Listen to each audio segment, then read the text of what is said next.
And I actually want to start with a topic that's not on the rundown because Josh is already pulling a heel turn. He's already being the final boss. Because SGA last night against the Houston Rockets got another 50-point game, his fourth of the season, I believe it is, if I'm not mistaken. So, to you, is he the best player in the NBA this season? That's hard to answer because this season is the caveat, right? I don't think he is the best player in the NBA. I think he is the most valuable player in the NBA this season, but I don't know if I'd call him the best player. I still think Nikola Jokic is still the best player in the world.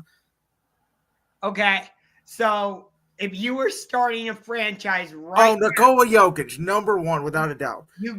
You go with Jokic? And I would not hesitate. And by the way, this may sound crazy, but I would even take a 40-year-old LeBron James over SGA right now. So I would. I would take Luka over SGA right now. Wait a minute. So I'm not going to try and rank the players you've mentioned, but you've mentioned Jokic, you've mentioned LeBron, you've mentioned Luka, yes, and SGA. So in some order, those are those your top four? Yeah, and I think Ant's creaking in there to that number 4 or 5 spot. I think Ant and SGA is a real conversation, but I think SGA is one more at this point. So in terms of this season, I feel like I have to go with SGA because of, he's averaging, I think, 30 points a game this season. Like I said, he's up to 4 50-point games last night. And the OKC Thunder, who I'm going to see face the Memphis Grizzlies down in Oklahoma City on March 27th, in which would be a fantastic game. SGA against John Morant, top 4 matchup in the Western Conference. Sign me up every day, all day. Don't worry, there will be vlogs down in OKC. But, SGA has vaulted the Thunder all the way up to the number 1 seed in the West. One of the top teams overall in the NBA. You've got people left and right saying the Thunder are the best team in the West.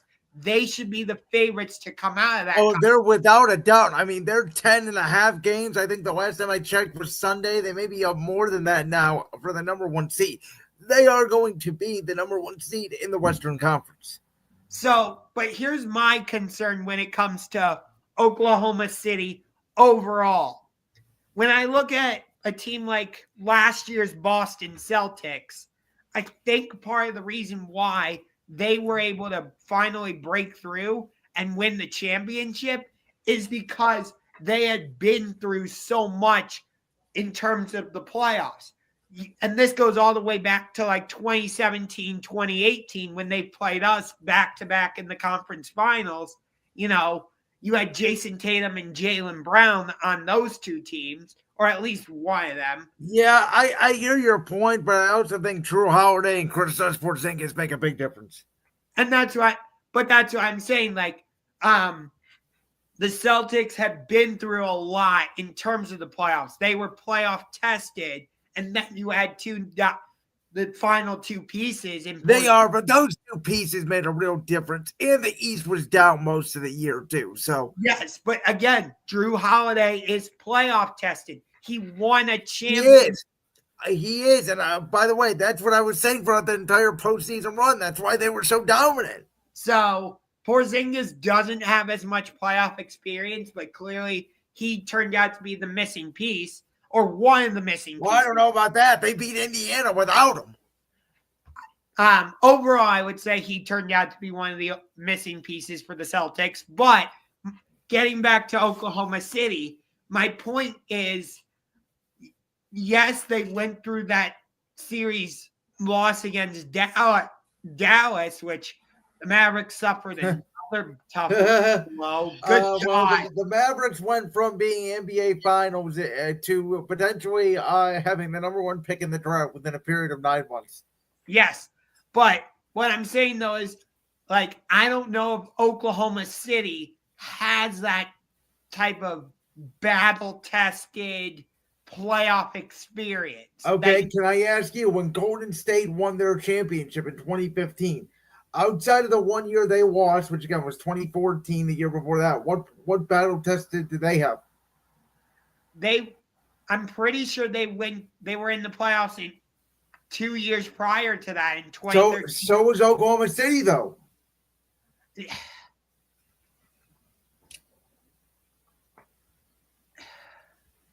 I just don't. I got Josh speechless. He doesn't know how to respond to that. No, it felt like Yes. wait, hold on. It felt like we had been seeing the core of Golden State putting it together, and you started to see that. Okay, you're starting to see with Oklahoma City. We started to see it 2 years ago before they went on their run last year as the 1 seed. Here's my thing, though. We've seen how Isaiah Hartenstein has been injured throughout the season. Chet Holmgren has been injured throughout the season. Can you rely on on the two of them to stay healthy? Well, the good news for them, to me, is there's no excuse for them not to at least make the Western Conference Finals. And I think the Lakers and Denver are going to play in the second round. They're going to beat each other up. And depending on who wins that series, I think will basically determine if Oklahoma City can get to the finals or not. Okay. It's fascinating with Oklahoma City. Well, let's get to our actual first topic. How about this? When Jason Tatum was saying, "Get off me, timeout, we're so good, we're the Boston Celtics," Jason Tatum had like 30 points in the first half, and then he does what Jason Tatum always does. Disappears in big games, in big moments. Oh, here you go. Never has that dog in him. Where Donovan Mitchell and Jared Allen and Evan Mobley stepped up to the plate. Well, I wouldn't say as much Jared Allen because he wasn't really on the floor in the fourth quarter. Okay, fair enough, but still, this Cavs team took advantage of a Boston Celtics team that kind of thought the game was over at this point, 25-3. They didn't play with urgency the rest of the night, and the Cavs kept chipping away, and the addition of DeAndre Hunter on both sides of the basketball court really showed up in this game Friday night. And Josh, I want to reiterate that, again, 2 weeks ago, you said coming right out of the All-Star break, you were very concerned about the Cavs' 5-game stretch. And they ended up going 5-0 in those games. You know why they ended up going 5-0? It ain't no fluke. And it's because they are undisputably, I don't give a rat's ass that we just talked about Oklahoma City. This team on the screen right here, right now, is the best team in basketball. I don't give a damn that Oklahoma City beat the Cavs by 50 in Oklahoma City. I told you it was an off night. Oklahoma City had everything going. It was a one-off. Who cares? This Cavs team, from day one of this year when they started 15-0, was the best team in basketball. They have been better than Boston all year long. Now, I will give you, Boston did not have Drew Holiday in this game. They did not have Kristaps Porzingis in this game. Could that make a difference in a potential 7-game postseason series? Absolutely, yes, I do acknowledge that. But I think this Cavs team right now, the way they play, offensive, defensively, their ability to shoot the ball. Look at what Sam Merrill and DeAndre Hunter did even Sunday against the Blazers without Donovan Mitchell, with a struggling Darius Garland to come back down 18 points. And I get it, the Blazers aren't a great basketball team, but the Blazers had control of that game for the third quarter, and the Cavs just flexed their muscle and went on an incredible run. This team has the ability to flip a switch, a lot like Golden State did in their prime days when we went through them in those 4 straight NBA finals. It was a close first half-ish, second half, third quarter, play some defense for 5 minutes, and bam, the lead goes from 5 points to 15 points.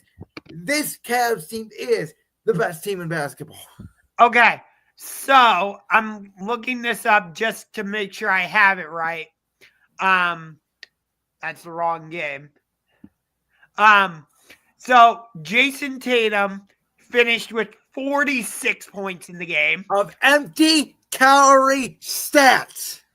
Jaylen Brown finished with 37. So they combined for 83. Like, out of their 121 points they had? 116. So 93, 10. So they had, everybody else on the team had 33 points. That's it. And that's what I'm saying. You're putting a lot of the blame on Jason Tatum, and I understand why you're doing that. You've been particularly hard on Jason Tatum. Because Jason Tatum acts like he's a top 5 best player in the world when Jason Tatum will disappear when you need him the most. He wasn't even finals MVP on his own team. And a lot of people try to make a big deal out of that. Because that is a big deal. If you're the best player on your team, it's like I made the biggest deal about Steph Curry forever. Remember the conversation until Steph won finals MVP in 2022? Yes, but why can't we view Jaylen Brown and Jason Tatum as equals? But anyway, my point though is because Jaylen Brown is more clutch. My point though is this. They combined for 83 points. What did you want Jason Tatum to do? Go for 60? Yeah. You know why? Because in that game, he needed it to. We've seen SGA could have gone for 60 last night if he wanted to. We've seen Donovan Mitchell score 70 points. And I'm the one sitting up here saying, if you score 70 points and you lose, I don't give a rat's ass. Win the game. I would rather have Jason Tatum go for 25 and they win than him go for 46 and they lose. So Sam Hauser, he only had 6 points. Derek White only had 5. That's the biggest difference to me right there. Because remember how good Derek White was last year in the postseason? Derek White had 16. Okay. It was Al Horford had 5. And that's a difference again because Al Horford last year, the pick and pop, right? With the 3-point shot. Yeah.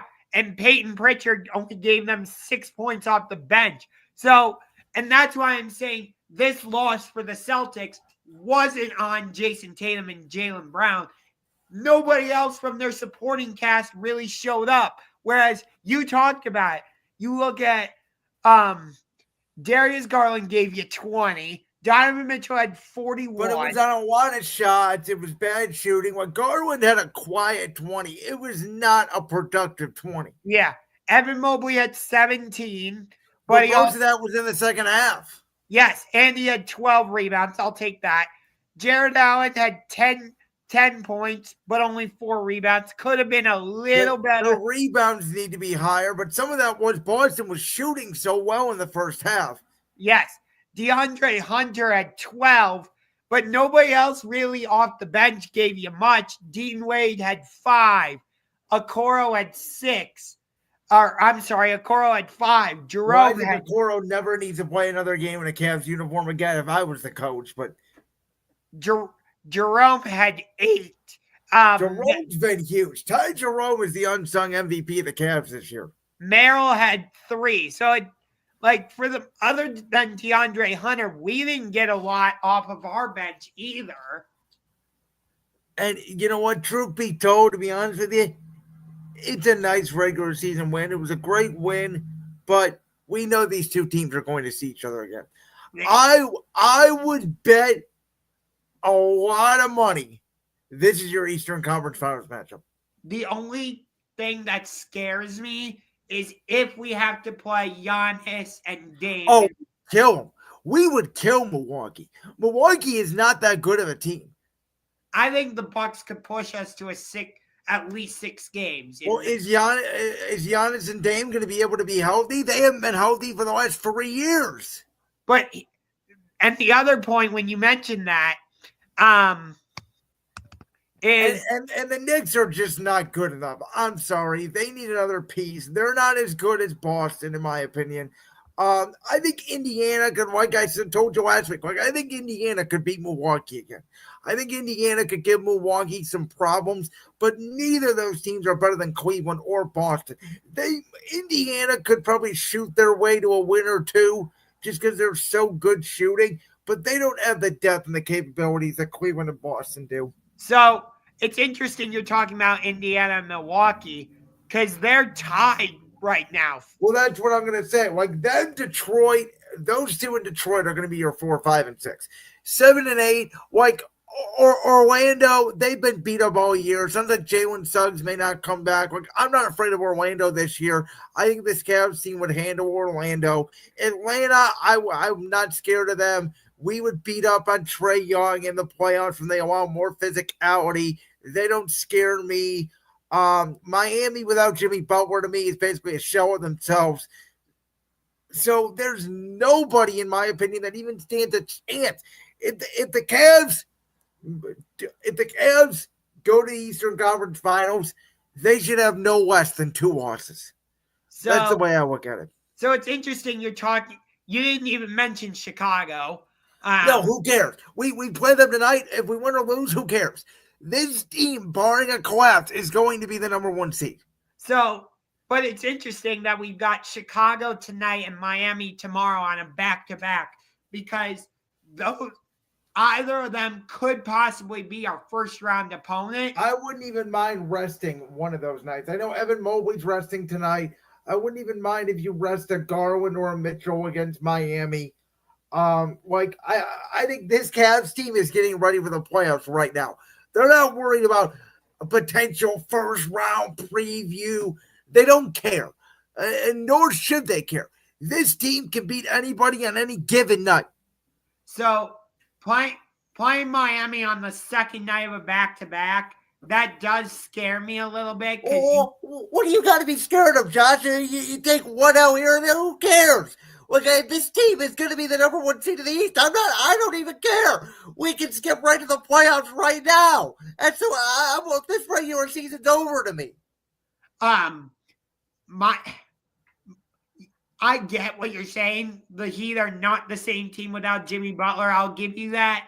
But it's still, I'm not just going to dismiss the Miami Heat like that. This is still okay, but if they win a random game in the middle of March, I'm not going to, oh my God, they could beat us in a first-round series. No. I'm not saying we should be scared of them upsetting. You just said I'm scared of them. I'm talking, they are still a very dangerous team. No, they're not. Yeah. I think they're still a very dangerous team. No, they're not. Not at all. If they're going to play Boston or Cleveland, I would be surprised if that series goes to 6. Either one of them. You may give them a game 4 at home if they're down 3-0.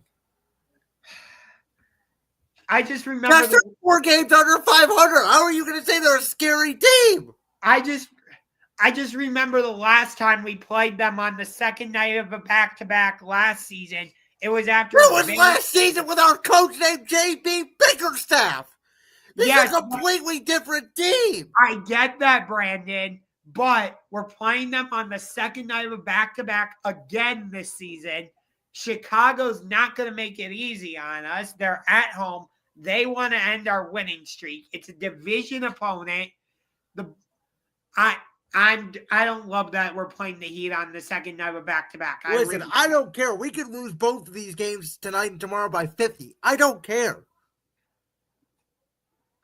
Maybe I'm thinking about it too much, but I think you are. I don't care if we win or lose by 50. This team is going to be the number 1 seed. I am looking big picture.